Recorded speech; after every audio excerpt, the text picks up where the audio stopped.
Mas eu acho que começa. Então, gente, eu não vou com muitas delongas, porque o espaço e o horário que nos foi permitido foi bem limitado por conta da conferência. A ideia de fazer a conferência livre aqui foi exatamente para juntar, aproveitar, facilitar o número de enfermeiros presentes, mas por conta da programação da conferência acabou não facilitando, né?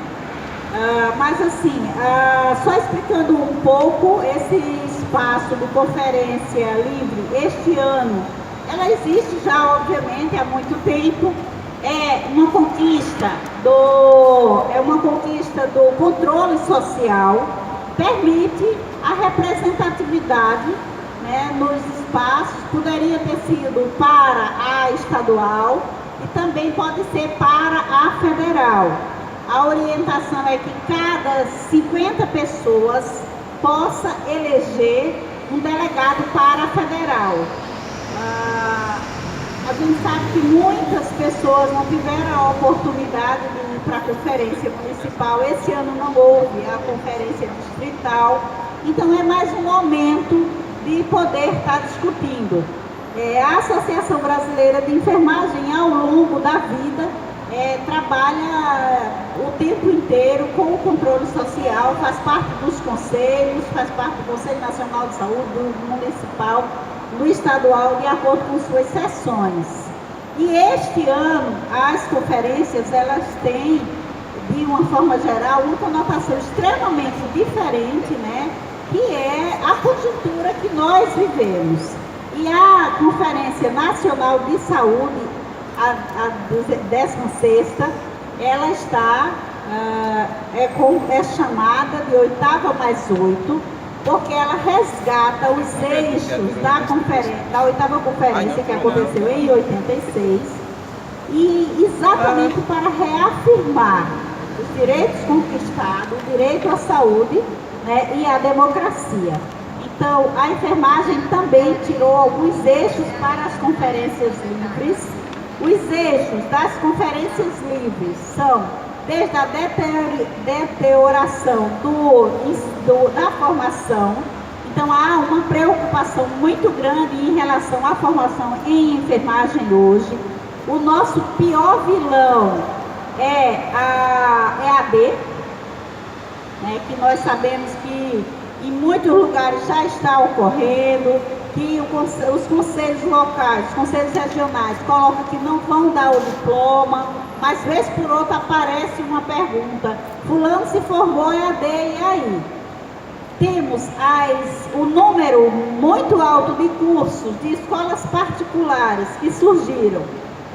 Nesse sentido, a ABEM criou o Fórum de Escolas em 2006 para acompanhar essas escolas, desde a contratação do docente, a carga horária adequada, os cenários adequados, o professor que dá aula ser o que acompanha e não um dá aula, o outro acompanhar.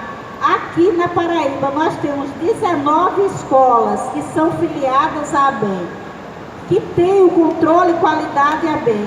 Dessas 19, apenas uma, né, porque tem duas, mas uma delas não é tão afinada.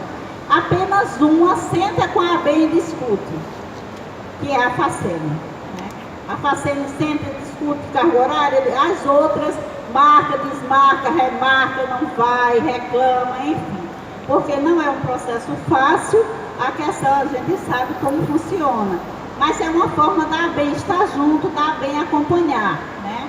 A gente tem uma outra pauta que é a questão do corte dos recursos. Nós temos duas recentes, né, PECs que fizeram essas questões aí, que congelaram por anos e tal, que prejudica diretamente a formação, que prejudica a atenção, que prejudica o funcionamento público, né? E temos a outra que é agora a questão das pesquisas, que mais produz conhecimento, e isso foi desde muito tempo atrás, é o enfermeiro. Então, o enfermeiro da atenção, é o enfermeiro mesmo enfermeiro hospitalar, é que mais produz conhecimento porque vive o dia a dia. E a gente está com cortes na pesquisa, né, que já é consolidado. Dentre todas essas questões, a gente tem preocupações muito sérias hoje com a questão do fazer de enfermagem, em relação ao plano de carreiras e salários, que não é efetivo para muitas pessoas, a questão da carga horária de trabalho, a precarização desse trabalho, né? A falta de um repouso adequado, que isso implica e impacta na qualidade de vida. Então a gente hoje tentou reunir vocês aqui, a nossa intenção. Várias ABENs estão fazendo isso, nem todas têm conseguido. A ABEM Paraíba está participando de duas. Uma aconteceu na segunda-feira com vários outros órgãos. O núcleo da Rede Unida, os fóruns de residentes, a Associação Brasileira de Medicina de Família e Comunidade, as residências e as graduações de CEAs, né? Foi no Sindicato dos Bancários. Mas alguns enfermeiros e estudantes participaram, mas nós fizemos questão de manter aqui, porque nós entendemos que a enfermagem tem pauta muito bem definida, que deve ser priorizado e que o assunto da enfermagem tem que ser discutido na enfermagem, tá? Então, eu acho que em linhas gerais é isso.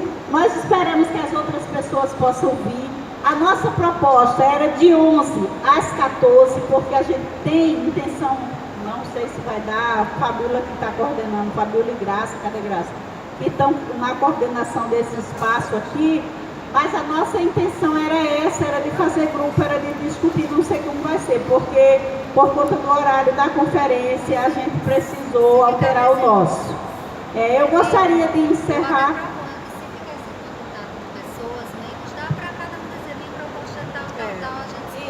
Vocês vão assumir aqui.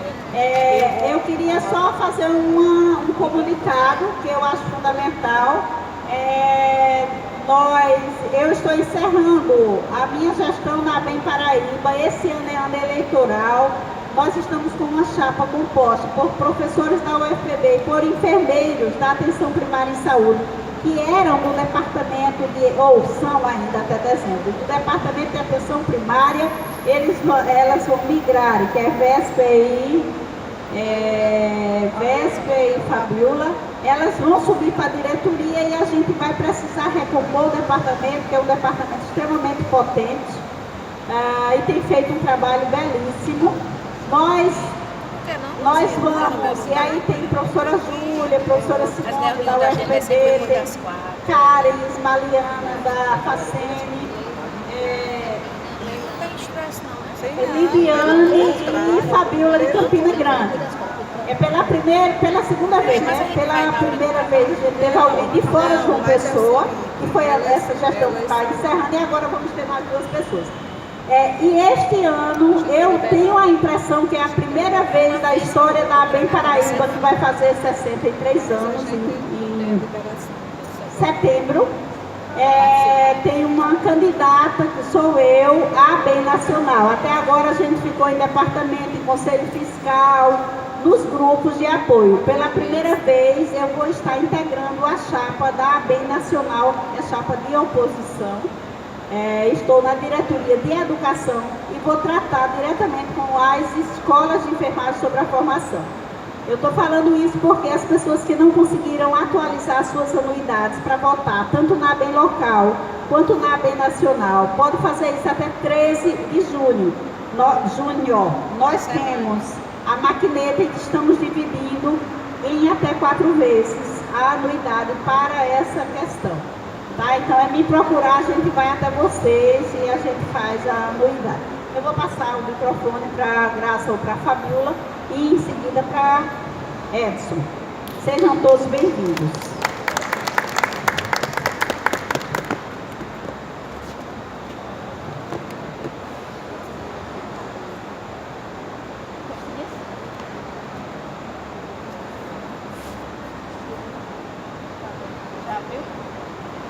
Boa tarde, colegas. É com uma grande satisfação que a gente, né, que faz parte do Departamento de Atenção Primária da ABEM, e estamos participando da Conferência Estadual de Saúde, que a gente conclamou a presença de vocês para estar fazendo essa conferência livre, para levarmos propostas da enfermagem para a nacional. Nossa conferência livre está com o tema Os desafios vivenciados pelo conjunto dos profissionais da área de enfermagem que comprometem a qualidade das práticas de enfermagem no âmbito da saúde. Nós programamos a abertura do Lenilma e uma fala, né, do professor Edson, que é nosso auxiliar de enfermagem também, bacharel em Direito, oficial, um monte de coisa. Ele vai dizer aqui o currículo dele, ainda é radialista, né, na Rádio lá comunitária de Cruz das Armas, tem nos ajudado muito nesse processo. E as meninas que estão aqui, que também são do departamento, Verônica, Véspera, Socorro, Graça. Então a gente agradece muito a presença de vocês. E aí, como a gente está com um público pequeno, eu acho que depois da fala de Edson, a gente pode dizer, Lenilma até já disse um monte de proposta aqui, né? Mas aí a gente diz, olha, eu quero essa tal proposta. E dá para escutar todo mundo e a gente construir rapidinho essa pauta para a gente estar mandando para a Nacional. Paraíba não pode ficar de fora, né, desse movimento. Agradecer a professora Vaglânia, que está aqui também, enquanto a Benfo, né, que é a parte da obstetrícia, o nome aí dela também se destacando aqui na Paraíba. Emanuel, que é conselheiro também, do Conselho Regional de Enfermagem. Delma, que está aqui também, participa da Câmara Técnica do Estado, tem uma participação importante na Secretaria também de Saúde. Então eu quero chamar Edson, por favor, Edson Gomes, para ele fazer a fala dele de como estão as questões trabalhistas, previdenciárias da enfermagem nesse cenário atual. Boa tarde, todos estão bem? Vou estar aqui na mesa aqui, dizer a vocês que mais uma vez é muito gratificante estar aqui conversando com vocês sobre as demandas da enfermagem e outras demandas que porventura possam aparecer. E dizer o seguinte, nós estamos assistindo aí, eu diria, que a gente fosse pensar, quem gosta de filme aí, eu sou da época que a gente assistiu o cinema de...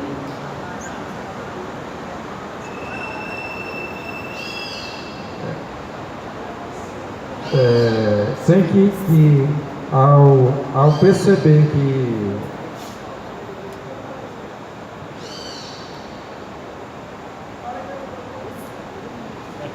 Fomos proibidos de usar microfone. Gente, Eu vou pedir licença a vocês para não usar microfone, eu sou meio tímido com o microfone, então a gente vai fazer aqui a nossa fala sem que necessariamente a gente precise de microfone.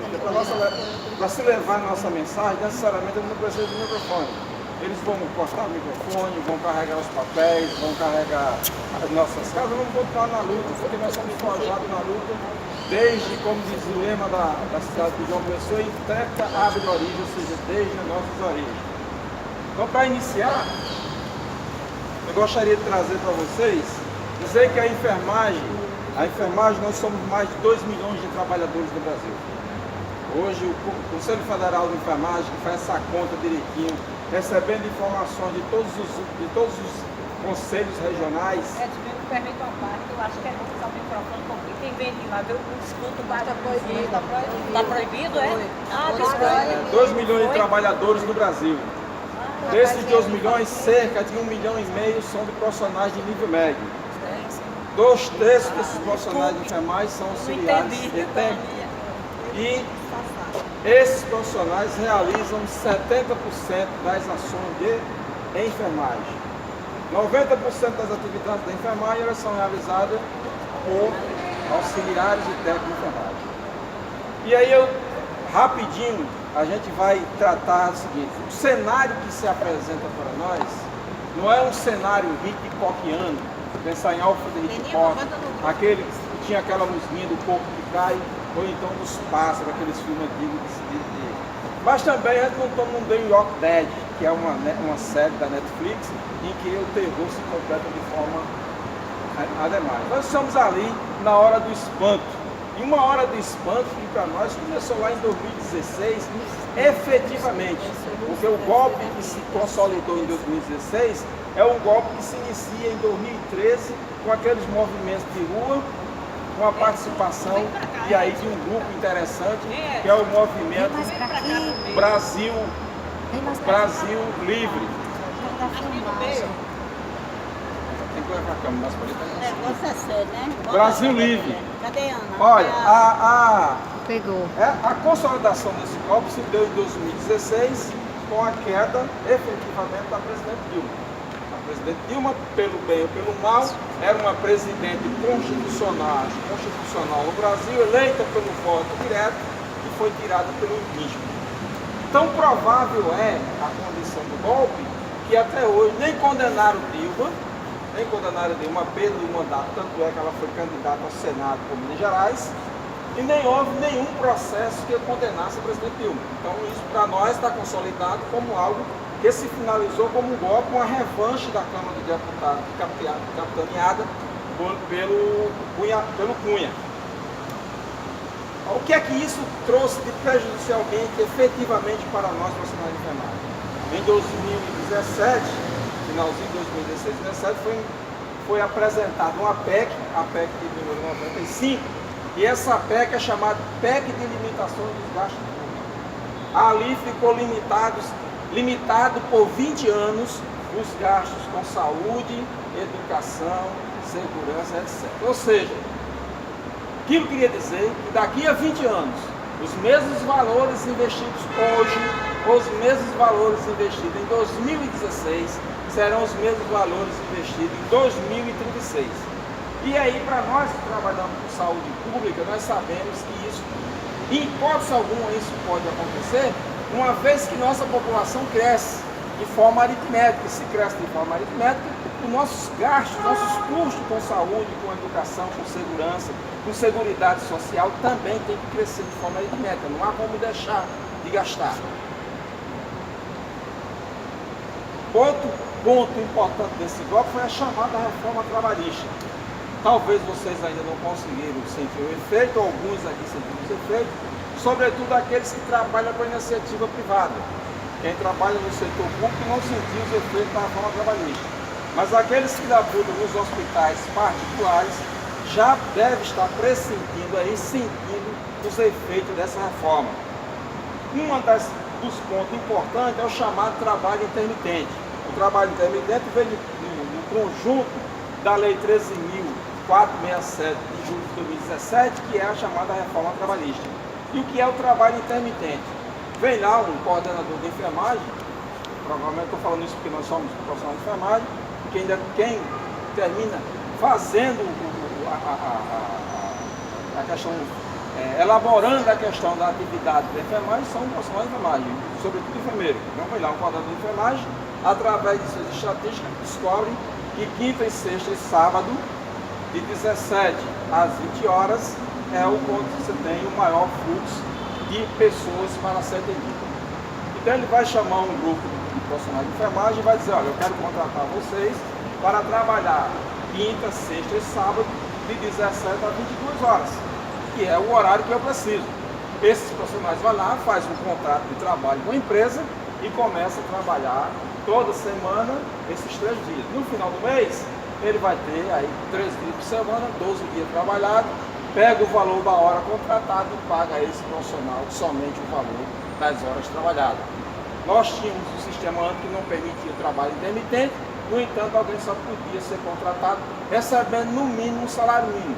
A partir da reforma trabalhista, qualquer um de nós que for contratado pela iniciativa privada, através do trabalho intermitente, vai poder perceber ou receber menos do salário mínimo, dependendo das horas que tenha trabalhado. Uma outra coisa prejudicial para nós foi as férias divididas em 3 vezes.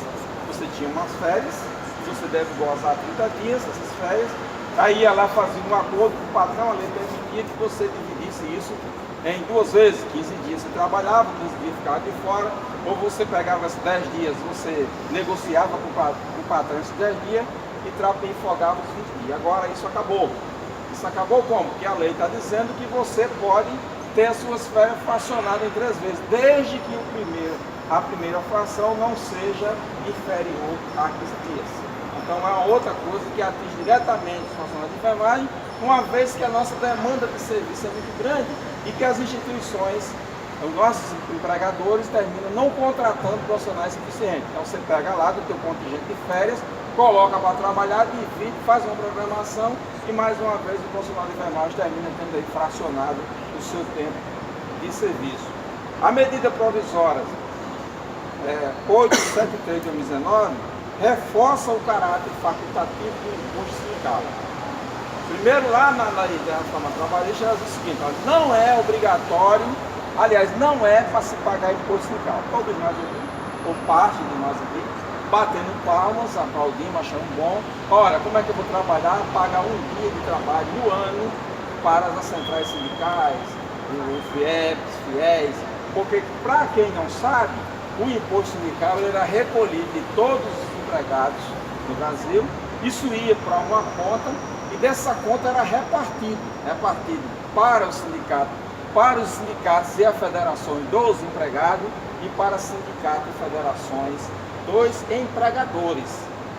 Quando acabaram isso, acabou esse fundo. Então aqueles cursos que tinha no Senai, aqueles cursos que tinha gratuitamente no SESC, todos esses, os cursos da FEComércio, da Federação do Comércio, todos esses cursos que tinham, que era oferecido à população mais carente, que não podia pagar curso, esses cursos começaram a diminuir a partir de 2017, porque não tinha mais recurso para isso. Então nós temos um golpe em 2016 e a palavra-chave de 2016 até o presente é cortar recurso que pode alimentar diretamente, alimentar nas mais diversas formas, desde a construção dos fundos como Bolsa Saúde e as bolsas, etc., até as formações. A formação para que o trabalhador, para que o filho do trabalhador consiga chegar ao mercado de trabalho e ocupar um espaço. Porque quando nós batemos a porta do empregador, nós ouvimos a seguinte frase em todas as entrevistas que a gente vê por aí: nós não temos trabalhadores qualificados no Brasil. Nós não temos trabalhadores qualificados, não temos recursos para qualificá-los, e aí me parece que a gente vai por um encruzilhada muito sério. A medida provisória 873 de 2019, já no atual governo, ela disse o seguinte: agora, além de não ter desconto para os sindicatos, para o imposto sindical, agora as empresas e as instituições públicas são proibidas de fazer recolhimento da sua taxa sindical. Mesmo você dando autorização lá através, pode descontar na folha, as empresas não podem fazer isso. Ou seja, o sindicato dos enfermeiros, por exemplo, que cobra acho que R$10 do enfermeiro, do profissional de enfermagem, que ganha R$1.000, que seria 10% do valor, ele vai ter que produzir um boleto bancário. Um boleto bancário para quem um boleto bancário foi reativado tudo. Um boleto bancário que custa em torno de R$6 a R$7, dependendo do banco. Tem banco mais barato, mas tem banco mais caro. E se emitir um boleto bancário para alguém e ele não pagar o boleto bancário, eu vou ter que pagar o valor do boleto bancário. Ou seja, a produção do valor do boleto bancário de R$10 vai 5 para o banco e talvez chegue 5 no sindicato.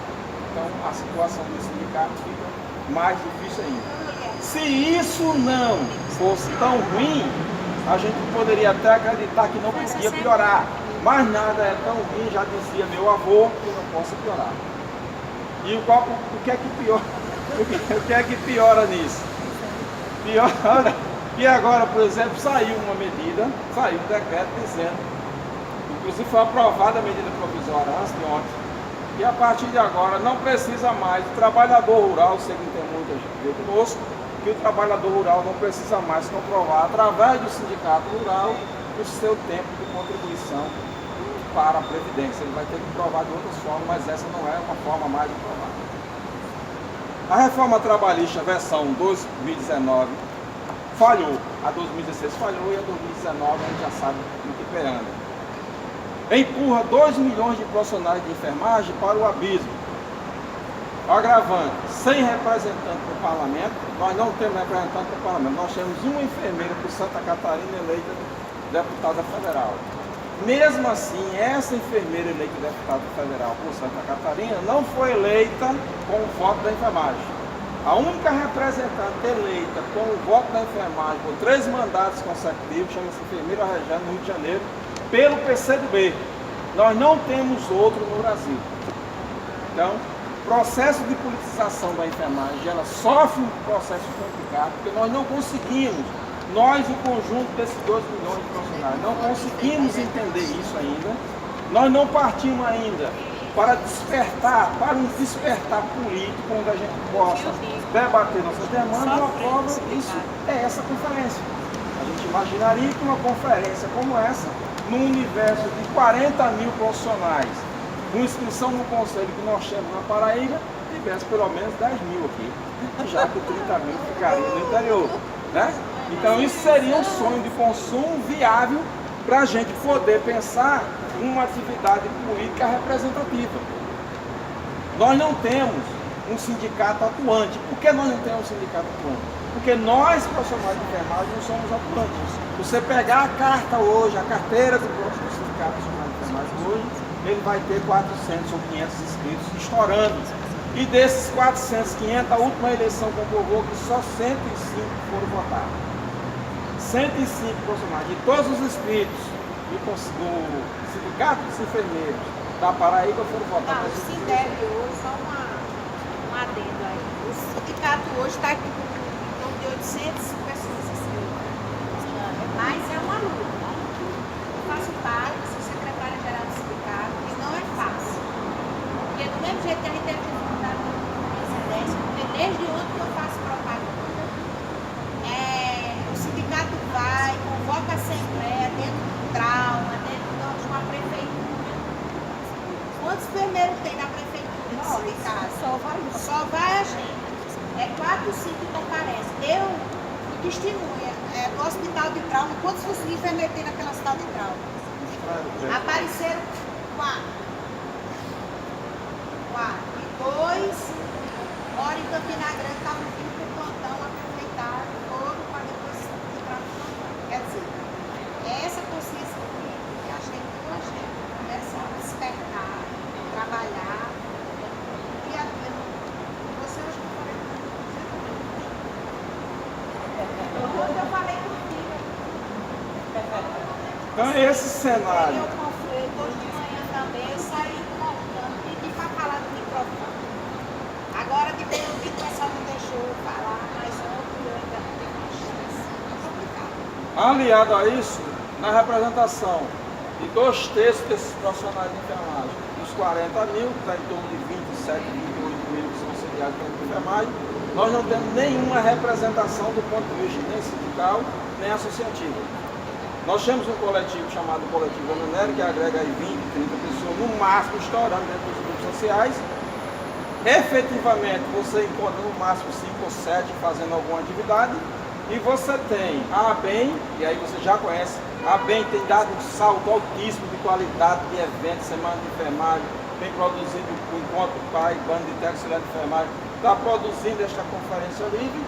E você tem um outro instrumento que nasceu agora, que é a Associação Metropolitana de Profissionais de Saúde do município de João Pessoa, carreado pelo companheiro Pedson, Fábio Pedson, acho que o Emanuel conhece, é companheiro de bancada dele lá no Conselho de Enfermagem. Para além disso, nós não podemos considerar o Conselho como representação dos profissionais de enfermagem, porque o papel dele não é de representar. O papel dele é papel de cartorial de fiscalização da profissão. Mas mesmo assim, a gente sabe o esforço que o Conselho tem feito. E aí eu digo nos últimos 8 anos, desde 2012 para cá, para ter uma ação ativa na sociedade, mostrando o papel dos profissionais de enfermagem e a importância deles na sociedade. Então é este cenário que eu digo a vocês. Sejam bem-vindos à Conferência Livre de Enfermagem aqui na Paraíba, produzida pela ABEM Paraíba. Diria o seguinte, que a gente tem conquista ao longo desse ano, é possível a gente imaginar que tem conquista, tem conquista sim. A gente pode imaginar, por exemplo, às 30 horas, que é uma das nossas conquistas, nós já chegamos a 25, 26 municípios na Paraíba. E até o final desse ano, eu acredito que nós vamos chegar a 30 ou mais de 30. Isso é uma luta que começou em 2012, 2013, onde eu participei dessa luta diretamente, junto com outros colegas. Nós vimos as prefeituras, lá na minha página, no blog do professor Edson Gomes, tem uma minuta de lei das 30 horas, aquele vereador, aquele prefeito que quer, ele não precisa ter tanto trabalho, já tem lá no esgoto, é só ele baixar, já tem a justificativa, é só ele baixar, tudo prontozinho. E nós fomos de porta em porta, batendo as portas, e nessas portas a gente conseguiu, doutor Ronaldo e muitos outros conseguiram, doutora Renata tem conseguido intimamente, em alguns municípios tem conseguido, e a gente está chegando aos 30 municípios. Oi? Não, isso são nos municípios. Pato já conquistou as 30 horas, acho que as pessoas têm que ser. Também a partir disso nós construímos uma maior visibilidade dos profissionais de enfermagem, né? Nós construímos isso, e isso é uma campanha que vem desde 2008, com a chegada do Dr. Manuel no cenário federal, no COFEM, com produção de outdoor, produção de filme, produção de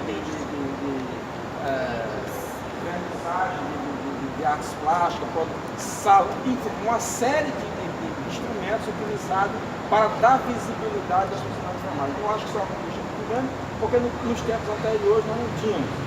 Nós tínhamos também a ocupação do Parlamento Mirim. Hoje na Paraíba nós temos 10 vereadores profissionais de enfermagem nas cidades da Paraíba e 2 prefeitos, um prefeito e um prefeito, o que também nos traz um posicionamento melhor do ponto de vista de discutir política. E a ocupação de cargos de gestão, que muitos de vocês aqui são secretários de municípios, né, de municípios secretários de saúde, em outros municípios a termina ocupando a atenção básica, a doutora Fabíola, que é extremamente atuante. Tem o Facebook da doutora Fabíola, porque ela dá conta da cidade de João Pessoa, né, nas unidades básicas de saúde, né. Mas temos demandas ainda que precisam ser efetivadas, demandas que vocês vão levar daqui para ser efetivadas. As 30 horas está sendo resolvidas nos municípios. Está sendo resolvido nos municípios, mas precisa aprovar na Câmara Federal e no Senado. Projeto de Lei 2295, que está lá há 20 anos, e isso é engavetado e jogado para debaixo das gavetas, para debaixo do tapete, sem ser aprovado. Esse ano nós começamos com a Anastácia. A Anastácia foi lá, fez um ofício solicitando que fosse desarquivado o processo. Depois veio Mauro Nassif, que é um dos primeiros autores, lá do Mato Grosso, que é um dos primeiros autores. Valdir Raup, que é um dos autores também, senador pelo Rondônia também, ratificou. Ou seja, nós temos hoje processo encaminhado. O processo está pronto, está tudo pronto, assim, basta levantar os crachá, lá ele não levanta crachá, um crachá no meu tempo nos congressos, mas lá eles apertam o botão e dizem sim, mas isso depende da nossa força política. Me parece que nós não temos força de impulsionar isso. Por que nós não temos força de impulsionar? Porque nós temos 12 deputados federais aqui, e a gente sabe que dos 12, 11 votam com o atual governo. Então, passa tudo, né? Piso Salarial Nacional, projeto de lei 459 de 2015, está lá, foi desarquivado também. Nós fizemos uma propositura ao Frei Anastácio, que é um dos nossos deputados federais. Ele fez a propositura, recebeu o ofício dizendo que os projetos já tinham sido desarquivados, então todos desarquivados, passando pelas comissões de saúde, e esse processo aguarda a designação de um relator na Seguridade Social. E para você ter ideia, só de piso salarial nós temos o 597, o 729, o 1477, o 1823, o 9961, o 1053, o 1268 e o 1876. São tudo projetos de lei pedindo regulamentação ou instituição de um piso nacional para os funcionários de enfermagem.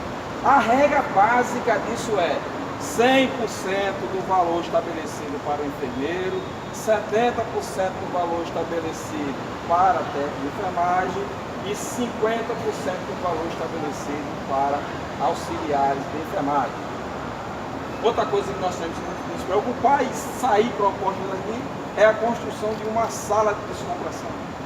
A gente imaginar, por exemplo, a Polícia Militar da Paraíba, que é um órgão que eu faço parte, sou oficial da Polícia Militar, você vai perceber, por exemplo, que essas viaturas que andam na rua, o cara trabalha 12 horas nessa viatura, ou 24 horas, mas há uma quantidade X de horas ele pega essa viatura, leva para um chamado ponto base, que nós chamamos de ponto base, e lá ele vai ter 30 minutos fora da viatura, fora do contato com o rádio, com contato com o público. Ele fica numa espécie de stand-by nesses 30 minutos, onde ele toma água, enfim, onde ele faz, de fato, descompressão da sua atividade.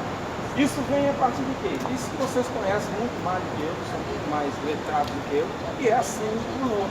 A síndrome do Lula leva o profissional a uma estagnação física a partir de um trabalho estressante. Então é preciso fazer a descompressão desse profissional. Então, como proposta, eu acho que vocês podem anotar que seja criado um projeto de lei, ou não sei como é que vai encaminhar isso, mas que sejam criadas salas de descompressão durante, uma sala ou período de descompressão durante o turno do profissional, seja um turno de 12 horas, seja um turno de 6 horas, que a lei já permite. Por exemplo, quem trabalha 6 horas descansa 15 minutos para tomar um lanche. Na enfermagem não acontece. Na enfermagem você bota um biscoito na boca e vai em volta do paciente para fazer uma administração de medicamentos. Ou vai na copa, almoça e o outro já fica olhando no corredor, cadê fulano que não chega, cadê fulano que não chega, né? 20 anos de clínica médica na minha vida foi assim. Você não tinha tempo para almoçar, não tinha tempo para tomar café, para ir no banheiro, no repouso, tinha que avisar o outro, olha, eu estou indo aqui, se você passar 10 minutos, o camarada lá fica reclamando. Então, se a gente estabelecer isso de forma legal, de forma positivada na lei, nós vamos conseguir dar qualidade de vida ao nosso profissional. E aí nós temos também uma coisa nova e velha ao mesmo tempo, que é a chamada aposentadoria especial. O projeto de lei do Senado 349/2016, esse projeto de lei originalmente foi um projeto de lei construído pela Federação Nacional dos Enfermeiros, que só previa aposentadoria especial para enfermeiro. Então, quando nós vimos essa notícia aqui na Paraíba, nós chamamos amigos espalhados pelo Brasil inteiro, nós contactamos Paulo Murilo no Rio de Janeiro, contactamos Adriano em Brasília, contactamos Jefferson em São Paulo, Jefferson Capone em São Paulo. Nós fazemos parte de um movimento chamado MAI, Movimento de Ativistas da Enfermagem Brasileira. Então, esse movimento, antes não tinha esse nome, mas não tinha esses contatos, e esse pessoal faz parte de uma comissão criada pelo COFEN, que é a Comissão Nacional de Técnicos e Auxiliares de Enfermagem, a CONATENF. E a CONATENF foi bater a porta de Paulo Paim e dizer, olha, nós somos profissionais de enfermagem e como tal, nós também temos direito à aposentadoria especial. A partir daí, ele fez um projeto de lei substitutivo e a partir do projeto de lei substitutivo foi também alcançado os profissionais de nível médio. E, para finalizar, a PEC 6 de 2019, que é a chamada reforma da Previdência, recebeu também uma emenda. Que diz assim, no artigo 12, parágrafo 4, inciso, seja titular do cargo de enfermeiro, técnico de enfermagem, auxiliar de enfermagem e obstetriz, aos 55 anos de idade, 25 anos de contribuição exclusivamente, e eu chamo a atenção para exclusivamente no efetivo exercício da enfermagem, 10 anos de efetivo exercício no serviço público e 5 anos no cargo efetivo em que for conseguida a aposentadoria para ambos os sexos. Então, o que nós temos de aposentadoria especial definida atualmente com essa emenda, a PEC, é isso. Tá? Então, são demandas que nós temos, que nós precisamos lutar por elas, talvez rediscutir a idade, talvez rediscutir o tempo de contribuição. Seria necessário só tempo de contribuição? Seria necessário tempo de contribuição ou idade para fechar? Então, é isso que a gente precisa fazer. Pensando bem que esse tempo de contribuição de 25 anos e 55 anos de idade não dá direito à contribuição por 100% dos valores. Tá? Tem uma outra regra lá na frente, o valor das aposentadorias, de que trata o artigo correspondente a 60% da média aritmética definida, ou seja, nesses parâmetros, transformando em palavras miúdas, quem ganha 1.000, tiver 25 anos, 55 anos de idade e quiser se aposentar, vai receber R$600. Tá? Com isso eu encerro minha participação e vamos deixar vocês ali com as propostas do programa.